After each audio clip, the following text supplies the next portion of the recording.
David Menzies for Rebel News here in Toronto. And folks, I'm at Centennial Park. This is the home, or I should say was the home, to Centennial Park Mini Indy go-karts. You might recall we were here a couple of months ago to speak to the operator of this facility, Don Duggan. This has been in business for 35 years, and inexplicably, the city deemed that this attraction, which was much beloved, heck, even former Toronto Mayor, the late great Rob Ford, used to come here, was attraction non grata. And as you can see, the work crews, the demolition crews, I should say, are already in. The track has been ripped up. And it makes no sense because, as I said, folks, there were no complaints about this track. The operator remitted over $200,000 a year to the city. The track employed 65 people, but there is a new master plan for the park, and there is no reasonable accommodation for a go-kart track. And by the way, this park is almost 500 acres. You're telling me that this master plan, which is ostensibly about building some extra baseball diamonds, both couldn't be done at the same time? Well, apparently not.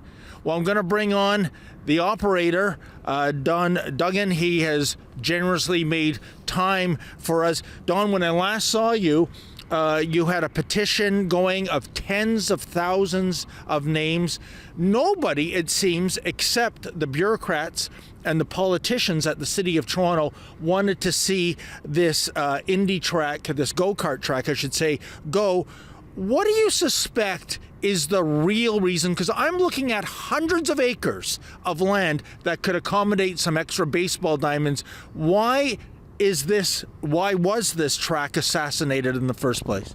You know, we've looked at a number of reasons, and one of them being the whole green movement. We're thinking maybe because we're gas powered, that was, the green movement was behind it. But that actually made no sense because the go-kart engines were already California emissions standards, so the CO2 emissions were next to nothing, so that didn't fit. So all I can think of is that it's a feather in the cap of the politicians and the consultants. They need to do something, to justify their being, I guess. And it's to me, it appears that building a nice little hub area for baseball and a hub area for cricket superseded anything else, and it was just a feather in the cap of the politicians. And Don, I think you're right. I think this is all about the greenies on council, the Greta Thunberg acolytes, saying, oh, go-karts, you mean with those carbon emissions coming out the tailpipe? But like you said, they meet California emission standards. That's the highest in North America.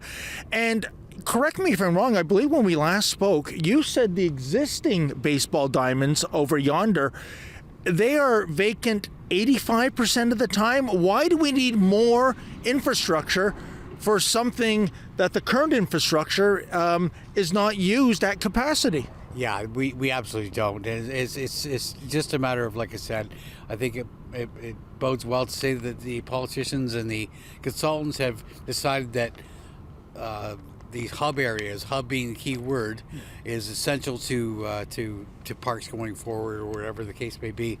But it makes absolutely zero sense. Like zero sense. It's I don't think that's what they may argue is that the parks are used more, or the baseball diamonds are used more than 85% of the time. Okay. Well, that's not true. That's not true. We're here day in and day out, and have been for a very long period of time. And for a very short period of time in the summer, they may get used 70 or 75% of the time. 90% of the time, they sit there empty. But there's one other sordid angle to the story. And folks, when we last spoke to Don a few months ago, he didn't want to go forward with it. He was still playing as a nice guy with the city to get a resolution. But now, well, literally there's nothing to lose. It's this letter dated September 21, 2023. It's from Jeffrey Gallagher, the Inquiries and Investigations Council. And Don, I can't believe what I'm reading. They are warning you that for you having the temerity to save your business, you should be classified as a lobbyist, and you're not. and it's saying unless you classify as a lobbyist, you're going to be taken before the court and fined $25,000 on first conviction, and then $100,000 on subsequent convictions. You're not a lobbyist. You're not a politician. You're just trying to save your business. What the hell is this?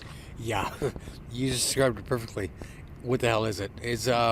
I just did what any normal human being would do in light of what they've done. We tried to save our business. We tried to save the jobs for 61 people that worked for us. Okay, myself personally, I wasn't looking out for it, but for them, I was looking out for it. And this whole thing, I don't know. To me, it's more of a scare tactic. It appears to be a scare tactic that they were, more interested in me shutting up to save them any future embarrassment. I don't think this city, as a neutral observer, has its priorities in order. I, again, 100% agree with you. We sit here day after day and drive by that LRT that goes down Eglinton Avenue. Okay, it's not the part that's being worked on at the moment, but it was worked on for a period of 4 or 5 years. And I can tell you one thing, David, nobody's driving it. Nobody's riding it. There's nobody there. Nobody on it. Day after day after day. One last thing, Don. What does this mean for you? I believe you have another go-kart business, and hopefully that's not in any kind of jeopardy. No, it's not at the moment. But having said that, Bonnie Crombie's out of Mississauga, and we'll see what happens. But it's dog-eat-dog world. I think that what's happened in the go-kart business, to tell you the truth, is that the land values have become exceedingly high, and go-kart trucks are disappearing all over the place because a 7-month business in this day and age just isn't able to survive. Well, Don, once again, thank you for your time. And what can I say, folks? This, meaning the demolition of the go-kart track, this was a solution for a problem that did not exist. And I guess it's so true that one of the famous quotes of former U.S. President Ronald Reagan, one of the scariest phrases in the English language is, "Hi, I'm from the government. I'm here to help you." And by the way, folks, I should point out when my camerawoman Avery and I came here back in September, it was just an incredible experience. You had go-karts whipping around the track. You had the laughter of children. Inside, you had all kinds of video games and other entertainment facilities. Oh, but you know what? That's causing a lot of fun. We can't have fun break out in the serious city of Toronto, can we? Anyways, check out these clips of scenes that, well, you'll never see again, at least not here. For Rebel News, I'm David the Menzoid Menzies. Well, folks, I know you love when Rebel News tells the other side of the story, but we can't do it without you. Unlike mainstream media, we don't accept a nickel of government funding, nor would we accept it if offered. So please, help us continue to bring you this kind of journalism. Go to rebelfieldreports.com. That's rebelfieldreports.com. And if you're able to, kindly make a donation.